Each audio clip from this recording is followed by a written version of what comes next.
Look at these apples that Abby and Matthew got us from the Amish store before they came. They got us for Christmas. They have walnuts. Of course, it's an apple with walnuts, cranberry, caramels, and chocolate on it. Alright guys, so I'm here with your Christmas story tonight.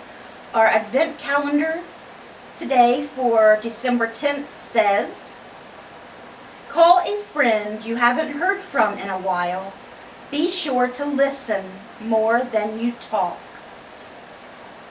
Or here's my tip.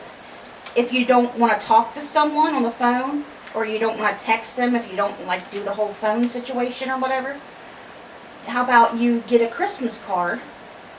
If you don't want to buy a whole box or whatever, go to the Dollar Tree or Dollar General, buy one Christmas card for $1 and make it out to that person. Write a little note in it for them, wishing them a Merry Christmas and a Happy New Year. I was just thinking about you, wanted you to know that I love you, blah, blah, blah, blah, blah. And send it to them, and you'll probably just, cheer them up.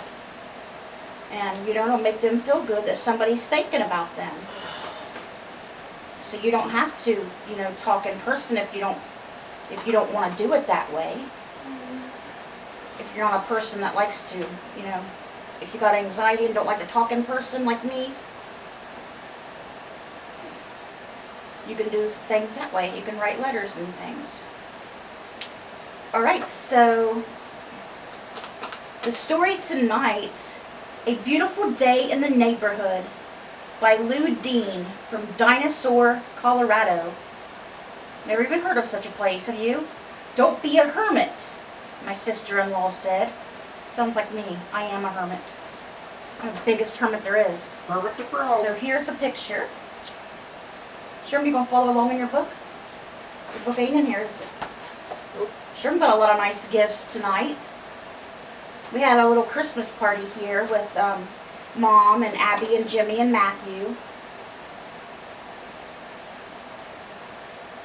Sherm got a big Ripley's Believe It or Not book, a thermal pajama underwear set. He got a pack of underwear. He got some other things, activity things to do. He got some socks, popcorn tins, some candy, one of these apples, all kinds of things. Alright, so let's get started reading this. It had been 5 years since I lost my husband. 5 years of working through the loss one day at a time. But even so, my grief still intensified around the holidays. I sat with my morning devotional from Thessalonians, reminding me to give thanks in all circumstances, even in those cold and lonely days coming up on Christmas. Thank you, God, I read, for my health, my dogs. My cell phone rang, and I stopped there. It's your sister-in-law checking in, Cindy said. I added Clayton's brother's wife to my grateful list. She'd been my rock through the grueling months of Clayton's battle with cancer and had continued to call often. Though she lived 1,000 miles away in Kansas, we were close family. Getting in the holiday spirit, she asked. Trying, I muttered. I'm trying. You don't sound enthusiastic. I worry that you're depressed. Not really depressed. It's just harder at this age to get excited.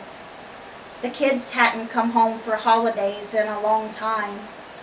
My grandsons were now teenagers and preferred cash. I had no reason to shop for gifts or decorate. Things change. You need to get off Blue Mountain and socialize, Cindy said. Don't be a hermit. She was right about me spending so much time alone. The acre I shared with my dogs in northwest corner of Colorado had become my life the past few years. I glanced out the window. It was beautiful here, for sure, but my world had shrunk. Just then I heard a car honk. Someone was parked outside my gate. I'll call you back. I told Cindy and pulled on my coat. The car disappeared down Highway 40 before I could get a good look, but I couldn't miss the big box left behind. Bright silver and gold foil papers shone in the winter morning light, and the bow flapped in the crisp wind. I squinted at the gift tag on top. To Lou, from Santa. I picked up the box and carried it inside. Before I started up the steps, I had to blink back tears over a memory. Who says Christmas has to be red and green? Clayton had declared that first Christmas we were together. Maybe the Lord prefers silver and gold. Someone agrees with you, Clayton, I thought. Let's find out who. I set the box on the end table by the couch and looked for clues as to who might have dropped it off. No return address, nothing but the Santa gift tag. My mind went to work. Living here for more than 40 years, I was blessed with many girlfriends. We'd made a pact not to exchange gifts, but to meet for lunch instead. I'd attended fewer and fewer lunches over the years, but I added the women to my grateful list. Maybe the church had sent it. I had to admit my attendance had been pathetic lately. Perhaps someone from the congregation decided I needed encouragement. I picked up the phone.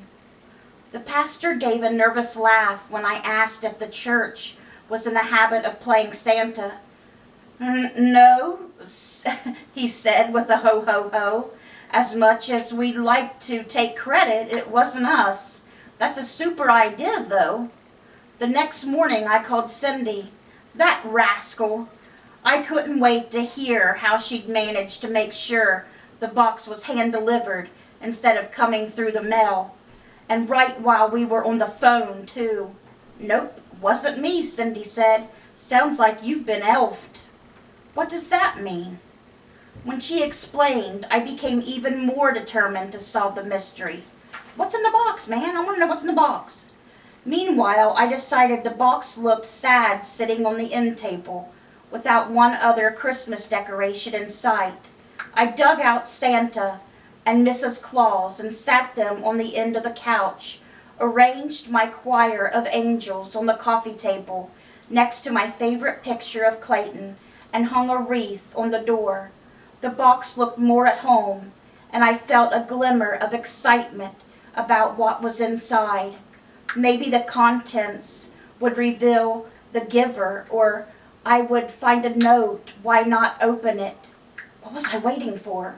I tore into it and pulled out a mauve Afghan, a white ceramic mug, herbal teas and hot chocolate mixes, and a pair of fleece-lined slippers. I searched for a note, but came up with nothing. The dogs roused from their naps and peered in. Sorry, I told them with a giggle, no toys for you yet. I slid my feet into the cushy slippers, so personal, yet right down to the type of shoes I'd chose and the tea I liked. Whom had I invited in to warm up? Who had caught me in my slippers? Who besides Clayton knew such details? I bet it was one of the neighbors. The dogs looked at me as if I was on something. Living 12 miles from town and sharing a royal water system had a way of creating an intimacy among us folks scattered on Blue Mountain. I headed out early the next day, visiting each one, telling of my mystery, catching up on topics that had an impact on us, like the deer and elk population and the drought. I received no clues about Santa's delivery, but before the week was over, I had agreed to feed Marvin and Don's cats while they went away, accepted an invitation from Mike and Lindsay for Christmas dinner, offering to bring my famous asparagus casserole, and even reconnected with my church family and joined the Christmas cookie baking festival. And while I was out, I picked up a few surprises for my grandsons and mailed care packages with their money. I still had to coordinate a long overdue lunch with my girlfriends. I called Cindy on Christmas Eve and told her all that was happening. Clayton would be pleased, she said. You know how he loved the holidays. After I hung up, I slid into my warm slippers and brewed herbal tea. Wrapped in my Afghan on the couch, I looked over at Clayton with his $1,000,000 grin. You really do look like you know something, I said. The dog snuggled at my feet, reminding me that love was very near. My grandsons would get their care packages the next day, and I looked forward to their excited phone calls. After all, we never get too old to love a surprise. Mine had helped me get my world back. Thank you for the Christmas box, whoever you are, I whispered. I gave thanks for all the blessings of Christmas, those we know and those that will be revealed. So whoever did that for her, that surprise little Christmas package, gave her her entire life back. Told you, you never know what something's going to do for somebody. A simple little gift. You don't got to put your name on it. From Santa.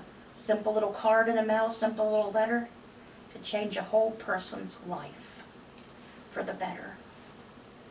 You want it to be something good, not bad. You send, of course.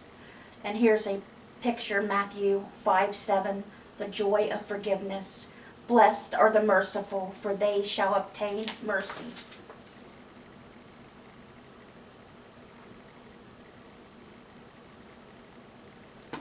So that was our Christmas story for tonight. I hope you guys enjoyed it.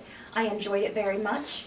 And God willing, we'll see you guys again tomorrow with another advent calendar quote or whatever, or tip, and another Christmas story.